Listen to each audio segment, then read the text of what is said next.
he's Robin. It's just so much fun. You never get bored. She finally comes clean about Robin Williams at the age of 79. Sally Field was born in Pasadena, California, on November 6, 1946. Her full name is Sally Margaret Field. Field grew up in a home with ties to the entertainment business. Margaret Field was her mother, and Jock Mahoney was her father. Margaret Field was an actress, and Jock Mahoney was a stuntman. These early inspirations, together with the dynamic cultural backdrop of Southern California, helped her develop her artistic sensibilities and obtain a deep understanding of the challenges and benefits of a career in show business. After starring in the comedic television series Gidget in 1965 and 1966, Field first became well known in the 1960s. Even though the show only ran for one season, she became well known for playing a young, realistic, and rebellious teen. In The Flying Nun, 1967-1970, she played Sister Bertriel, a strange new nun whose habit permitted her to practically soar, in another well-known television performance that followed this success. Field's natural charisma and comedic timing helped the show succeed despite its ridiculous and rather limited concept, making her one of the most endearing TV personalities of the time. However, as Field's career progressed, she was forced to reject the corny characters that had shaped her upbringing. She studied a lot, notably at the famed Lee Strasberg's acting workshop, because she wanted to be acknowledged as a serious dramatic actress. She showed her versatility by continuing until she reached larger and more difficult areas. When she played a young woman with dissociative identity disorder in the 1976 television movie Sybil, she made a big breakthrough. The part needed a lot of emotional intensity, and Field won an Emmy and praise from reviewers all over the world for her frank and unashamedly honest portrayal. It changed her career's course forever and made her a serious performer who could tackle difficult material. The late 1970s and early 1980s were Field's peak years. During that time, she became one of the most sought-after leading women in Hollywood. In the 1979 movie Norma Ray, she played a Southern working-class woman who becomes an enthusiastic labor union organizer. For her performance, she won her first Academy Award for Best Actress. The movie not only demonstrated her acting abilities, but also made a strong statement about social issues that viewers could relate to. Field won her second Oscar for Best Actress in 1984 for her role in the melancholic Great Depression-era movie Places in the Heart. In her now famous, award-winning speech, she said, "You like me right now. You like me." Today, that incident is considered one of the most famous in the history of the Academy Awards. Field's ability to balance her work in theater, television, and film demonstrated her versatility and dedication to her craft. She has acted in several movies over the years, such as Mrs. Doubtfire, 1993, Steel Magnolia, 1989, Smoke Okie and the Bandit, 1977, and Forrest Gump, 1994. With parts in shows like Brothers and Sisters, 2006-2011, for which she won another Emmy, she gave her characters complexity, reality, and love, leaving a lasting effect on viewers in each of them. She continued to shine on TV. She also debuted on Broadway, where she starred in shows like The Glass Menagerie and won accolades for her stage presence. Her later work has been just as outstanding. She was nominated for an Academy Award for her role as Mary Todd Lincoln in Steven Spielberg's 2012 film Lincoln. She got a lot of praise for the performance. Despite being in her 70s, she has continued to work regularly, showcasing her love of acting and storytelling. Field has won awards in addition to her work. She is also respected in her private life for her strength, integrity, and sincerity. She has been open about her problems, such as relationship problems, self-doubt, and the demands of Hollywood. She openly shared details of her life, including the highs and lows of her profession and her personal struggles, such as difficult family dynamics and her own search for self-discovery in her 2018 autobiography, Pieces. Like her performance, the book was praised for its emotional depth and honesty. For reasons other than her celebrity as an actress, people are interested in Sally Field's private life. Her relationships and family underwent some interesting transformations during her career as an actor. In 1968, Field wed Stephen Craig for the first time. Field's acting career was just getting started at the time.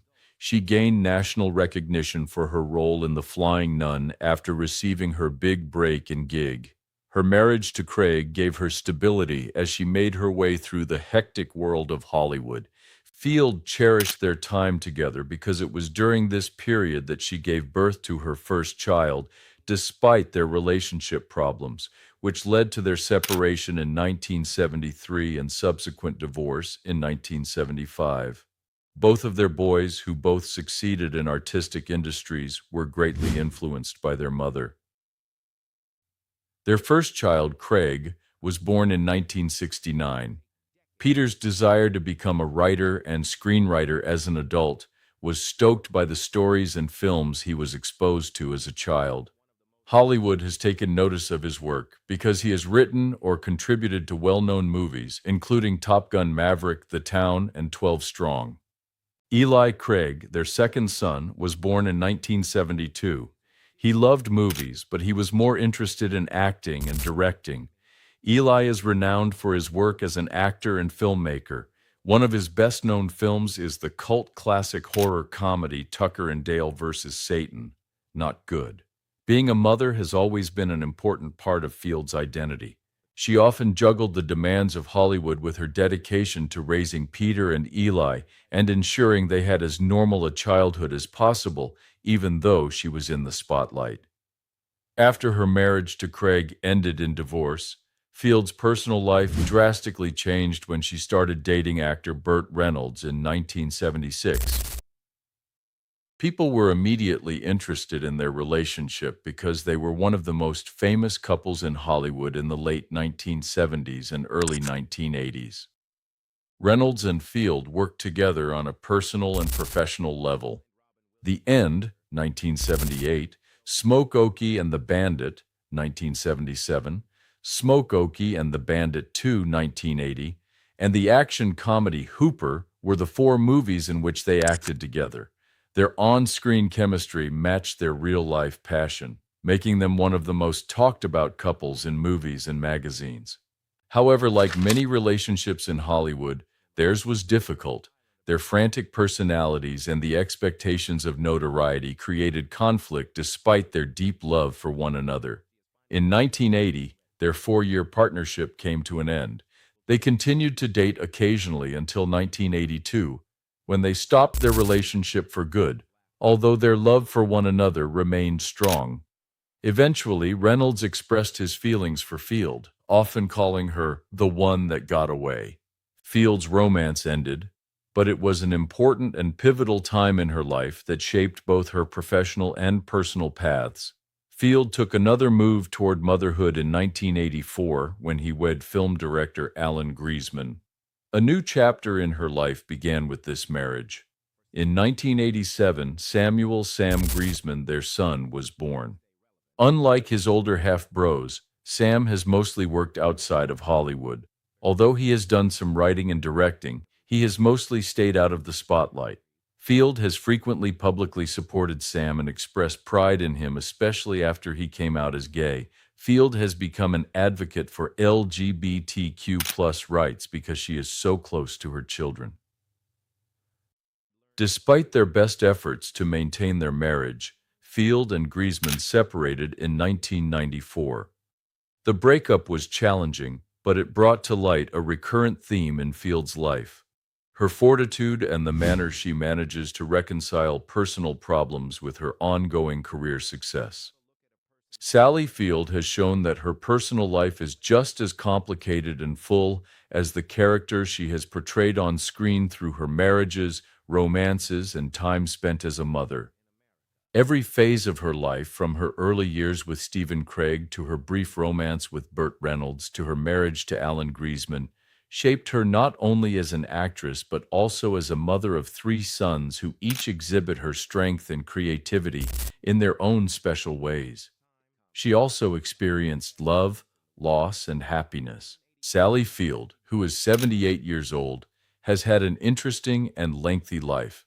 Her work, which has been laced with both personal triumphs and heartbreaks, will endure in Hollywood history for a very long time. At this point in her life, she is more at ease disclosing the truth about the people who have had the biggest impact on it in recent years. Among the most shocking and moving were her comments on her friendship with the late Robin Williams.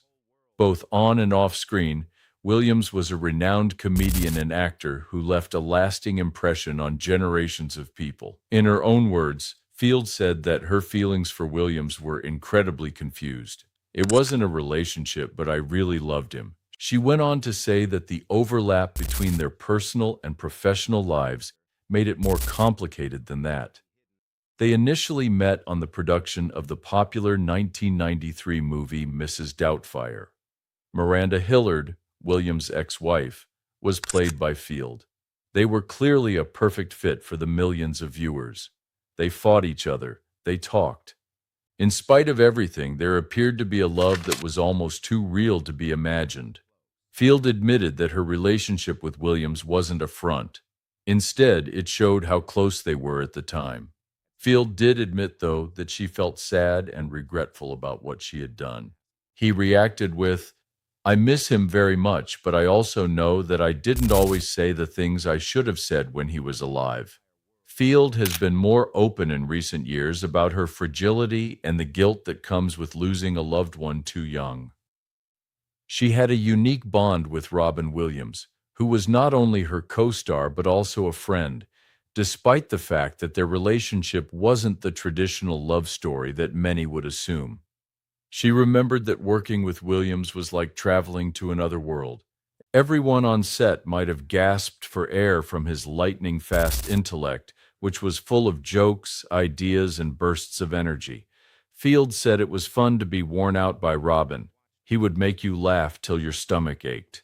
He would then say something so delicate and sensitive that it would crush your heart, just when you thought he could no longer surprise you.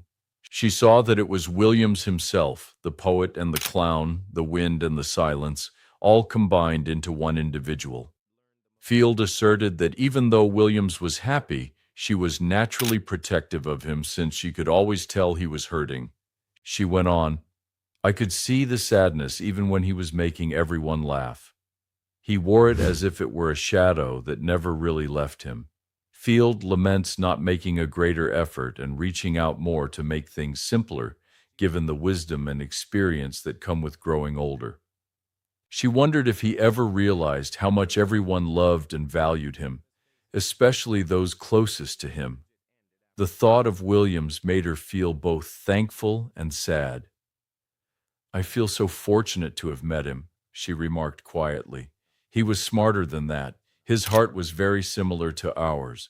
People witnessed that on television." According to Field, "I believe Robin Williams serves as a reminder of how difficult it is to distinguish between right and wrong, and how important it is to speak up when we don't want to." At 78, Sally Field has made the decision to stop holding back. By finally disclosing these details about Robin Williams, she is paying tribute to a friend she cherished and imparting a lesson about love, integrity, and the passing of time. In addition to praising Williams's intelligence, her comments openly describe their unsolved differences. They instruct us all to speak the truth before the chance to do so expires.